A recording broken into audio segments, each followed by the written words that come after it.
भी पधारे, उनका भी स्वागत सत्कार जोरदार तालियों के साथ में उनका भी स्वागत सत्कार करते हैं।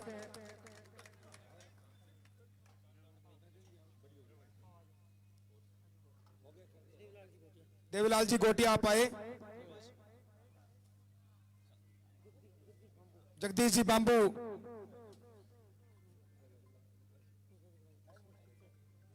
जसवंत जी खिचड़, मदन जी पूनिया, उग्रसेन जी बादू, भूप सिंह जी बांबू, सुरेंद्र जी जाखड़, लालचंद जी गोटिया, पूनम चंद जी पूनिया,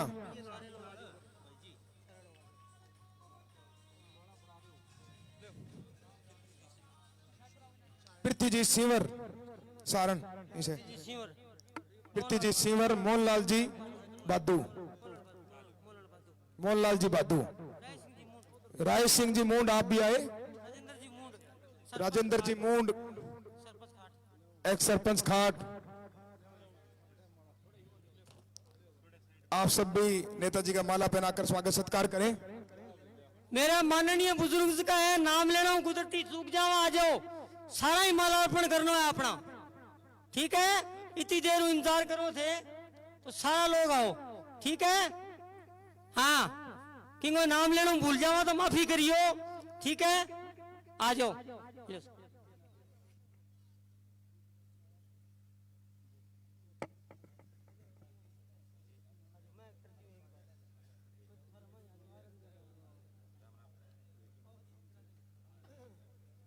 बालाराम जी, भूप सिंह जी आप भी स्वागत करें। जाखड़,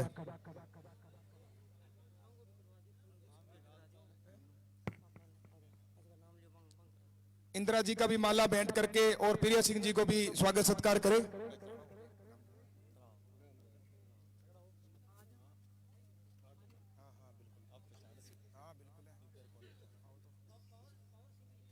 बाबर सिंह जी,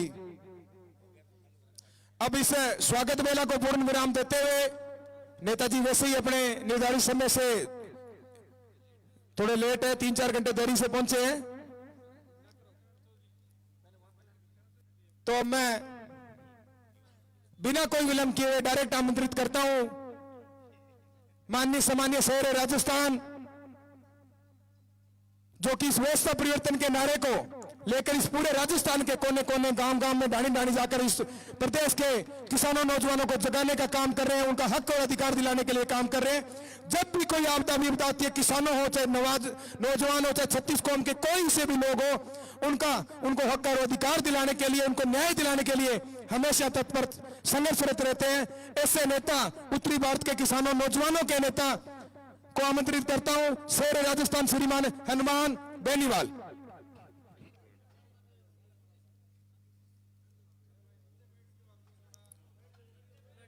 तेजाजी महाराज की बहुत ही सुंदर तस्वीर भेंट करते हुए सभी साथी जो इधर खड़े हैं, आपसे मेरा नम्र निवेदन है कि कृपया करके जो सामने बैठने की व्यवस्था की गई है, कृपया सामने बैठिए। आप नेताजी के विचार सुनेंगे, आप कृपया करके जो इधर साथी खड़े हैं आप सामने आ जाएं। अब मैं आमंत्रित करता हूं नेताजी से पहले इंदिरा देवी बावरी जी, विधायिका, लोकप्रिय लोक लाडली विधायिका इंदिरा देवी बावरी जी आए और आपको संबोधित करें। उससे पहले जो इधर साथी खड़े हैं, इधर खड़े हैं, कृपया करके आप सामने विराजें।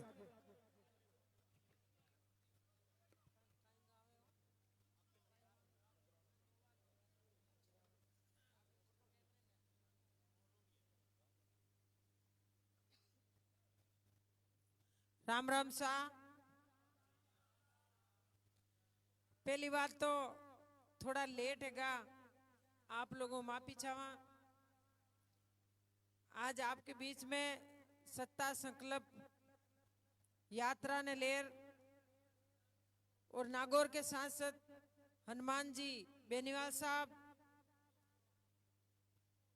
प्रिया जी, सीताराम जी, सम्मानित मंच और सामने विराजमान सभी हमारे पितृतुल्य बुजुर्गों, नौजवान साथियों, मैं तो आपने छोटी सी बात बताऊं कि आप लोग हमेशा ही वोट भी दो और सपोर्ट भी दो। तो एक आरएलपी पार्टी एक नई पार्टी है और किसान की पार्टी है और 36 कौम की पार्टी है। तो मैं आप लोगों को निवेदन करना चाहूं कि आप लोग आरएलपी पार्टी को वोट दे और आरएलपी पार्टी को मजबूत करे। और आरएलपी पार्टी का नेता आप लोग देख रहे हो, रात और दिन संघर्ष कर रहा है सिर्फ किसान के लिए कि किसान खुशहाल कैसे होए। और मैं भी एक बावरी समाज की बेटी हूं। मैं तो समाज ने भी कहनी चाहूं कि आप लोग हनुमान बेनीवाल जी के साथ में जुड़ो और हनुमान बेनीवाल जी को मजबूत करो, क्योंकि एक लड़ाकू नेता है। और 36 कौम की बात सिर्फ लोकसभा में लड़े तो आपकी बात हनुमान बेनीवाल जी लड़े। और छोटी मोटी घटना हो जावे, सांसद तो आपके भी है, पर आपकी बात नहीं उठावे, नहीं किसान के वास्ते लड़े और 36 कौम के वास्ते और किसाना के वास्ते और जवाना के वास्ते लड़े। सिर्फ एक आदमी हनुमान बेनीवाल जी आपकी सेवा करे। और रात दिन ये आप ही कौन जाने, कई लोग तो आप ही कहे कि माँ की तो विधानसभा ही को नहीं माने, कोई लेने देने ही नहीं। तो ये बात भी भेदभाव नहीं है, ये तो आई जाने कि हर जगह और हर विधानसभा में किसान का बेटा है और आरएलपी का भक्त है। तो आप आरएलपी का भक्त बने, अब की बार हनुमान बेनीवाल जी को मजबूत करे और आरएलपी पार्टी को मजबूत करे।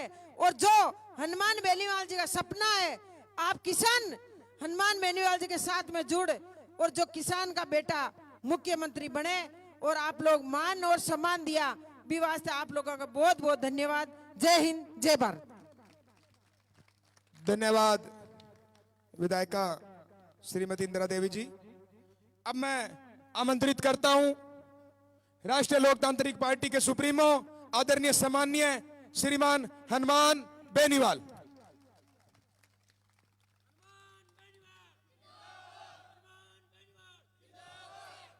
नगराना के अंदर देरी से आपके बीच आया, इसके क्षमा प्रार्थी हूं। बहुत लंबा रूट था, थोड़ा थोड़ा करते लेट हो गया। मैंने कहा 7:30 8 बजे तक पहुंच जाऊंगा। अगर समय पे आता बहुत से लोगों के दर्शन होते, संग्रिया में भी अच्छा रोड शो हो जाता। लेकिन मैंने कहा मुझे जाना है और राजस्थान की हर उस विधानसभा क्षेत्र के अंदर जहाँ का किसान और जवान इस सत्ता संकल्प यात्रा का इंतजार कर रहा है, उस सत्ता संकल्प व्यवस्था परिवर्तन के नारे के साथ इस राजस्थान में बहुत बड़ा बदलाव करना चाहता है। कांग्रेस और भारतीय जनता पार्टी के खिलाफ वो तीसरी ताकत राजस्थान में खड़ी करना चाहता है। और इसी को लेकर लंबे समय से प्रदेश में सत्ता संकल्प यात्रा के माध्यम से आपके दर्शन करने के लिए आया हूं। पहले बजरी माफिया के खिलाफ बड़े आंदोलन चले और 1 महीना राजस्थान के अंदर जब छात्र संघ चुनाव बंद कर दिए, दोनों पार्टियां जिनके संगठन है फिर भी छात्र संघ चुनाव के लिए दोनों पार्टियों ने कोई स्टेटमेंट तक नहीं दिया। इन छात्रों के लिए सड़कों पे कोई लड़ा और 2.5 घंटे तक जयपुर में बरसात में भीग के इन छात्रों को ताकत दी। तो नागौर के सांसद ने छोटे भाइयों को ताकत दी और संदेश दिया कि छात्र संघ चुनाव तो कराने होंगे, चाहे समय लग जाए, लेकिन छात्र संघ चुनाव करा के दम लेंगे। अभी दोनों पार्टियां टिकट बांटने में व्यस्त है। ये राष्ट्रीय लोकतांत्रिक पार्टी के संघर्ष का ही परिणाम है। ये आरएलपी की दाढ़ का परिणाम है कि वसुंधरा भी दिल्ली जाके बोली कि मेरे अगर 8-10 टिकट नहीं दोगे तो हनुमान की पार्टी में चले जाएंगे मेरे लोग, 10 टिकट लेके आ गए मेरे नाम से। और यही हालत कांग्रेस पार्टी की। मुझे मीडिया वाले पूछ रहे थे आपकी सूची नहीं आ रही है। मैंने कहा हमारी सूची तो तय है, जिनको लड़ना है वो तो तैयारी कर रहे हैं इलाके के अंदर, और मुझे समय नहीं मिल रहा है। कल पूरे आपके हनुमानगढ़ जिले का दौरा हो जाएगा, कल शाम को पहुंचूंगा। करीब मेरी सूची में मुझे आप लोगों से बात करनी होती है, ज्यादातर प्रमुख लोगों से बात हो जाती है। इतना राजस्थान के बारे में मुझे अनुभव भी है कि कौन सी सीट से कौन उम्मीदवार मजबूत है, कौन टिकाऊ है और कौन जिताऊ है। जिताऊ के साथ टिकाऊ भी चाहिए, छोड़ के नहीं भागे हमारे को। जैसे 3 विधायक मेरे थे, ये टिकाऊ थे। अगर ये टिकाऊ नहीं होते तो जो स्थिति बीटीपी की हुई, जो लोकदल की हुई और जो कम्युनिस्ट पार्टी की हुई, वही आरएलपी की होती। लेकिन ये टिकाऊ थे, हनुमान बेनीवाल की मजबूती राजस्थान के अंदर ही। 26 तारीख को राष्ट्रीय लोकतांत्रिक पार्टी की पहली सूची जारी करेंगे। उस दिन के बाद लगातार जैसे जैसे बातचीत होती रहेगी, हम प्रयास करेंगे कि प्रदेश के उन तमाम दलों से जो कांग्रेस बीजेपी के खिलाफ है, 18 के चुनाव के अंदर कांग्रेस 1,39,00,000, बीजेपी 1,36 और 80 लाख वोट हम सबको मिले थे राजस्थान के अंदर। कोई बहुत बड़ा वोटों का अंतर नहीं था। इस बार ये वोट 1.5 करोड़ से ज्यादा जा रहा है हम सबका मिला के, लेकिन वोटों का अगर बंटवारा अलग अलग हो गया तो दिक्कत हो सकती। मैं प्रयास करूंगा कि कांग्रेस बीजेपी के खिलाफ जितने भी दूसरे दल है उनको एक साथ करके बात करके लड़ाई लड़ी जाए। मेरे प्रयास में 18 में भी कमी नहीं थी, समय कम था, और इस बार पूरी लड़ाई आरएलपी पार्टी ने राजस्थान के अंदर लड़ी।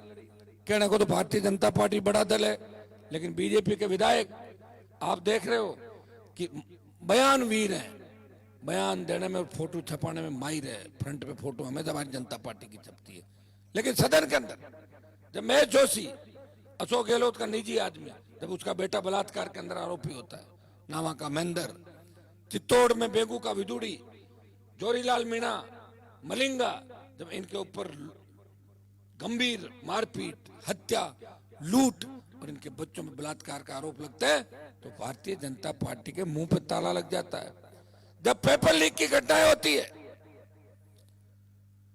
जब बजरी माफिया का आतंक राजस्थान के अंदर होता है, बड़े अपराध होते हैं और मुख्यमंत्री के इर्द गिर्द के लोगों के नाम आते हैं, और लाल डायरी का जिक्र भी बीजेपी एक दिन करती है, क्योंकि अगले पन्नों में भारतीय जनता पार्टी के नेताओं का नाम था, जो लाल डायरी को भी दफन कर दिया। आपने देखा होगा मिला जुली का खेल जब राजस्थान के अंदर चल रहा था, एक नई पार्टी जो किसानों का आशीर्वाद, जवानों के संघर्ष और लंबे संघर्ष के बाद इस राजस्थान के किसानों को एक नई पार्टी का तोहफा दिया, जिस पार्टी का रिमोट कंट्रोल संग्रिया की ढाणी, बाड़मेर की ढाणी और चित्तौड़गढ़ के गांव के अंदर बैठा व्यक्ति भी कह सकता है कि हमारी पार्टी है, इसका टिकट मैं दिला सकता हूं। ये दूसरे टिकट वाली जो दलाली का सिस्टम था, दिल्ली में टिकट बनते कांग्रेस बीजेपी के, आरएलपी के टिकट गांव की चौपाल के अंदर बैठ के बनते। पहली बार हनुमान बेनीवाल आपको पार्टी दी और पार्टी को मान्यता दिलाई, और ये पहला सौभाग्य आपका आशीर्वाद से मुझे मिला कि मेरी जो किसानों जवानों की पार्टी आरएलपी है, ये 5 साल बाद दोबारा बोतल के चिन्ह के साथ आपके बीच चुनाव लड़ने के लिए आई है। आज से पहले पार्टियां मनी होगी, लेकिन 6 महीने 4 महीने ज्यादा पार्टियां नहीं रही। कहाँ गई, कहाँ नहीं गई, कहाँ उनका चिन्ह गया। चिन्ह मेरा भी गायब हो गया था, लोकसभा चुनाव के अंदर टायर लेना पड़ा, लेकिन टायर के बाद जब एमपी बन के गया तो बोतल को 10 साल के लिए सुरक्षित कर लिया। 10 साल राजस्थान में बोतल रहेगी, और आगे आप वोट देते रहोगे तो बोतल परमानेंट रह जाएगी राजस्थान में। इतनी व्यवस्था 10 साल की मैंने कर दी। इसमें संग्रिया में चुनाव नहीं लड़ाया था आपके 18 के अंदर, बहुत सी सीटें छोड़ दी थी, बहुत जगह आप लोगों के कहने छोड़ दी। जगह जगह राजस्थान में लोग आ रहे थे, अरे साहब हमारे यहाँ मत खड़ा करना, 10,000 वोट लोगे, 20,000 लोगे, हमारा वो जीत जाएगा, फला हार जाएगा। तो पिछली बार मैंने मेरी पार्टी का बलिदान दे दिया, कुर्बानी दी पार्टी की। उपचुनाव के अंदर आपने देखा कि राष्ट्रीय लोकतांत्रिक पार्टी ने मजबूती के साथ मेवाड़ से लेकर सरदार से तक बड़ा प्रदर्शन किया। पंचायत पालिका चुनाव के अंदर एक व्यक्ति है, इन दोनों पार्टियों के संगठन है, अथाक पैसा इनके पास, ये पूंजीपतियों की पार्टी है, राजस्थान को झमके लूटा है। एक व्यक्ति जो बिना चंदे की रसीद काटे, 100 रुपए की चंदे की रसीद आज तक राजस्थान में किसी के नहीं काटी हो तो व्हाट्सएप कर देना, मुझे बता देना आप। एक व्यक्ति लड़ाई लड़ रहा है, सिर्फ वो लड़ रहा है इसलिए कि मेरे छोटे भाइयों को सत्ता का रास्ता दिखाऊं, किसानों को सिंहासन का रास्ता दिखाऊं, और एक बार अगर सत्ता के अंदर आ गए फिर सत्ता छोड़ोगे नहीं, फिर आपको आंदोलन नहीं करने पड़ेंगे, आपको बिजली के लिए SCIN जैन की तरफ नहीं देखना पड़ेगा, आपको सड़क पर टोल नहीं देना पड़ेगा, कर्जे के बोझ के तले कोई किसान आत्महत्या नहीं करेगा, डिग्री से पहले रोजगार की गारंटी होगी, बहन बेटियां रात को 12 बजे सड़क पे निकलेगी, मजा ले कोई सामने देख ले, ऐसा कानून का राज राजस्थान के अंदर होगा। और ये दे सकते हो, आप दे सकते हो। संग्रिया की सीट आरएलपी की झोली के अंदर डालो, नौर, भादरा, पीलीभंगा, हनुमानगढ़, एक हो जाओ। राष्ट्रीय लोकतांत्रिक पार्टी जवान और किसानों की पार्टी है। और भाइयों, आजादी के आंदोलन के अंदर सबसे ज्यादा सादत जवानों ने दी थी। भगत सिंह से लेके मंगल पांडे, तांत्या टोपे, सुभाष चंद्र बोस, चंद्रशेखर आजाद का जो संघर्ष था, जो बलिदान था, वो सब नौजवान थे। और आरएलपी पार्टी नौजवानों की पार्टी है। उठो, अपनी ताकत को पहचानो। 90 लाख वोट पहली बार राजस्थान के अंदर वोट करेगा, वो 90 लाख और पुराना 80 लाख वोट जुड़ जाता है। किसानों को जोड़ लो, शेड्यूल कास्ट मुस्लिम भाइयों को साथ ले लो और राजस्थान की सत्ता पे कब्जा करो। भूल जाओ कि कौन सी जाति का उम्मीदवार आया है। आपको जिसको भी आरएलपी टिकट दे, आपको उस वोटिंग मशीन के अंदर हनुमान बेनीवाल की परछाई नजर आनी चाहिए। ऐसे अगर वोट करोगे तो निश्चित रूप से आपकी सरकार बनेगी। तो आप देखिए, मेरी बात सुनो, सरकार बनने वाले यही जिले गंगानगर, हनुमानगढ़, बीकानेर, नागौर, जोधपुर, बाड़मेर, जालोर, पाली, अजमेर, भीलवाड़ा, चित्तौड़, उदयपुर, शेखावाटी का बेल्ट हो गया, चूरू, सीकर, झुंझुनू, भरतपुर, अलवर, करौली, तमाम जगह अगर किसान शेड्यूल कास्ट एक होके वोट करे, सारी सीटें आप जीत जाओगे। आवश्यकता ही नहीं है। आप लोग तो क्या करते हो कि जहां हमारी बहुत बड़ी संख्या किसानों की, आज संगरिया के अंदर अगर जाट, सरदार और शेड्यूल कास्ट की संख्या देखें तो 2.25 लाख तो अकेले हो गए। बताओ, 2.5 लाख है कि नहीं? 2.25 लाख। फिर भी टिकट की दौड़ में सारे लोगों को पूछो क्या करे हो, अजी आज टिकट वाली ठाक होनी, टिकट मिल जाओ, बाद में तय करना। बाद में तो कुछ नहीं होता। चुनाव होता है, ताली बजती है, जीत जाते हैं लोग, व्यापार करते हैं, चले जाते हैं। जो समय पे लड़ता है, अगर मैं ये सोच लेता कि 3 में मैं वसुंधरा की साड़ी ड्राई क्लीन कराने चले जाता, जैसे दूसरे नेता वसुंधरा की साड़ियां ड्राई क्लीन कराते थे, मैं गलोत की चप्पलें उठाता, तो मैं आज आपके बीच थोड़ी होता। 10 बजे आप मेरा इंतजार नहीं करते, 8 बजे बाद, 7 बजे बाद गंगानगर, हनुमानगढ़ के अंदर कोई वेट नहीं करता। ये सौभाग्य मुझे मिला, आपने मुझे माना है। आपको पता है कि हनुमान बेनीवाल हमारे लिए लड़ रहा है, वो खुद के नहीं लड़ रहा है, वो राजस्थान की आन बान और शान के लिए लड़ रहा है। उसके साथ हमें खड़ा होना। भाइयों, अपनी ताकत को पहचानो। ताकत पहचानो को निश्चित रूप से सत्ता में आ जाओगे। संगरिया सीट पे तय करो, लड़ने दो लड़ने वालों को। बीजेपी दे रही देने दो, कांग्रेस दे रही देने दो, कोई अपने पास नहीं आ रहा जाने दो। आरएलपी कैसे जीते ये तय करो। आपकी जरूरत अगले को होनी चाहिए। मनाने के लिए मत जाओ किसी के पास। किसी के पास मनाने के लिए जाओगे, वो आपके हाथ में भी रहेगा। जीत जाएगा तो बीजेपी कांग्रेस के उन नेताओं की गोदी में जाके बैठेगा जो किसान विरोधी है। इस बात की क्या गारंटी है? ये उठो, तैयार हो और राष्ट्रीय लोकतांत्रिक पार्टी को मजबूत करो। मारवाड़ के अंदर तूफान चलेगा राष्ट्रीय लोकतांत्रिक पार्टी का।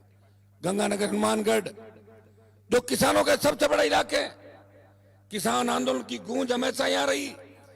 और आपको ये नहीं भूलना चाहिए, जब देश में किसान आंदोलन था, पंजाब के भाई सड़कों पे थे, हरियाणा, यूपी, दिल्ली के लोग उनका साथ दे रहे थे किसान। राजस्थान में आंदोलन नहीं था। अगर राजस्थान के अंदर आंदोलन का बिगुल बजाया और मोदी की सत्ता को ठोकर मार के किसान कौम के लिए सड़कों पर आया, वो नागौर का सांसद था जिसने किसान कौम के लिए मोदी से टक्कर ली। दोबारा जब अग्निपथ आया, सेना को ठेके पे दे दिया, उस वक्त गंगानगर, चूरू और सीकर के एमपी नहीं आए थे।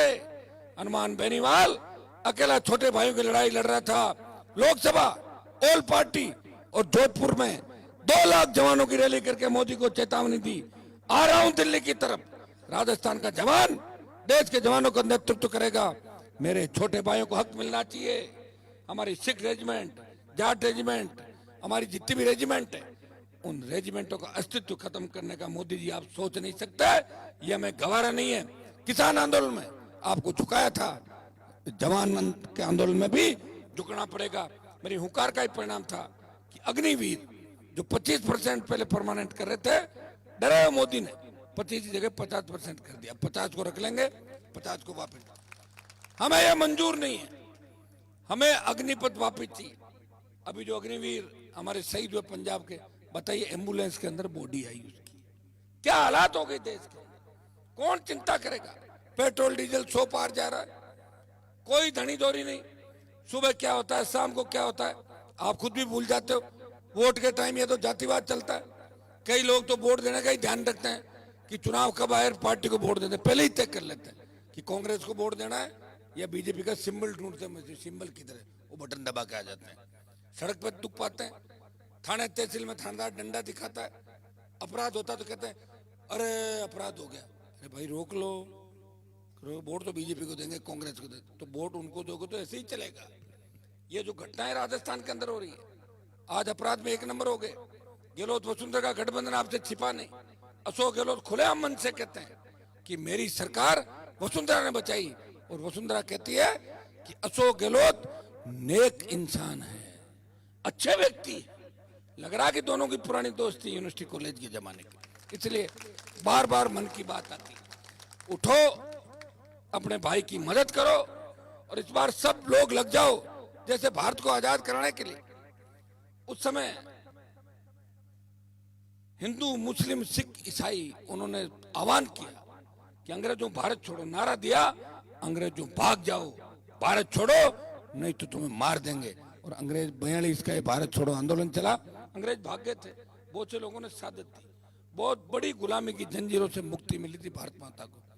नारा दो राजस्थान के अंदर, कांग्रेस भगाओ, भाजपा भगाओ, राजस्थान बचाओ और राष्ट्रीय लोकतांत्रिक पार्टी लाओ। इस नारे के साथ आगे बढ़ो। मैं आपको विश्वास दिलाता हूं कि आपकी खुद की सरकार होगी, अमन चैन होगा, आराम से बैठे रहना, गुंडागर्दी नाम राजस्थान के अंदर नहीं रहेगा। इतना विश्वास मैं आपको दिलाता हूं। जिस तरह पंजाब, हरियाणा पानी के मामले के अंदर बार बार राजस्थान का हक और हिस्सा ले लेते हैं, हमारी सरकारों की कमजोरी देखी। हनुमानगढ़ के अंदर आंदोलन हुआ, मैं आया, मेरे हिसाब से तो पंजाब के मुख्यमंत्री के साथ शायद भादू साहब आपने पहली बार वार्ता करी, उससे पहले करी क्या 70 साल में, सीधा ले गया आप। सीएम से मेरे दोस्ती थी, आधी दूर उनका, मैं आ रहा हूँ आधी दूर, हम बठिंडा के अंदर गए, आप सब गए, 2 दिन पानी भी चल गया। लेकिन वहां फिर अकाली दल और कांग्रेस ने आंदोलन किया मुख्यमंत्री के खिलाफ कि देखो देखो राजस्थान वालों को पानी दे रहे हैं, पंजाब के साथ अन्याय कर रहे हैं। नहीं, 1 मिनट। लेकिन हुआ यह कि अपना पानी रोका, और बाद में पंजाब को इसका पश्चाताप हुआ कि पंजाब में बाद में बाढ़ आ गई, बहुत ज्यादा ओवरफ्लो हो गई नहरें। ठीक है, हाँ ठीक, वो तो कर लेंगे, आप सरकार तो बनाओ, सारा ही 2 नंबर 1 नंबर सब हो जाएगा। उसके लिए सरकार चाहिए, और सरकार के लिए वोट चाहिए, संगरिया की सीट चाहिए। क्या मजबूती ले आओगे क्या संगरिया में? बात, बैठो 1 मिनट, बिराजो आप। संगरिया में मजबूती लानी है, फिर ये नहीं देखना है कि कैंडिडेट ये उस जाति का है, ये उस जाति का है, और उसे आपको क्या करना है, जो बीजेपी का उम्मीदवार है उसका ध्यान रखो, वो तो मोदी है, और जो कांग्रेस का है वो गहलोत है, और जो आरएलपी का है वो किसान है, वो हनुमान बेनीवाल और जवान किसान की पार्टी। ये तय करोगे, अपना आप सारा काम ठीक हो जाएगा। और यहाँ तो आपने निर्दलीय को जिताया, पहले संगरिया में निर्दलीय जीते, अलग अलग पार्टियां जीती, मजबूत लोग हो, 2.25 लाख वोट तो बता दिया आपके अकेले ही है, फिर जरूरत कहाँ है? उठो और ताकत को पहचानो। मैं जब अकेला लड़ाई लड़ रहा हूँ तो फिर आप भी तो लड़ सकते हो, लड़ाई सेम ही लोग हैं, क्यों सर? संगरिया में कोई अंतर नहीं, आप तो बड़े जमींदार हो, हमारे लोग तो बहुत संघर्षों के अंदर बढ़ के आगे आए हैं। नेताओं ने कितना धोखा हमारे लोगों को दिया। आपके यहाँ नहरें तो चल रही है, वहां तो पीने के पानी के भी टोटे पड़ रहे थे, फिर भी उन लोगों ने लड़ाई लड़ी। और राजस्थान के अंदर लड़ाई के लिए आपको मजबूत नेता खींवसर की जनता ने चुन के दिया, हनुमान बेनीवाल, जो आपकी सेवा इस प्रदेश के अंदर कर रहा है और देश में आपका मान और सम्मान बढ़ा रहा है। देश में चर्चा चलती है कि राजस्थान के किसान के बेटों की पार्टी राष्ट्रीय लोकतांत्रिक पार्टी इस बार भारतीय जनता पार्टी और कांग्रेस को कड़ी टक्कर देगी राजस्थान में। ये बात देश में अगर चली तो आपके आशीर्वाद से राष्ट्रीय लोकतांत्रिक पार्टी ने चलाई है। टाइम काफी हो गया, दोबारा आपके बीच उपस्थित होऊंगा। आप सब जन जागरण के माध्यम से कल से ही लग जाएं कि संगरिया सीट पे आरएलपी पार्टी चुनाव लड़ेगी मजबूती के साथ। उम्मीदवार भी आप लोगों को मजबूती के साथ तय करके देना है। मैं उसके लिए वोट मांगने एक बार और दोबारा को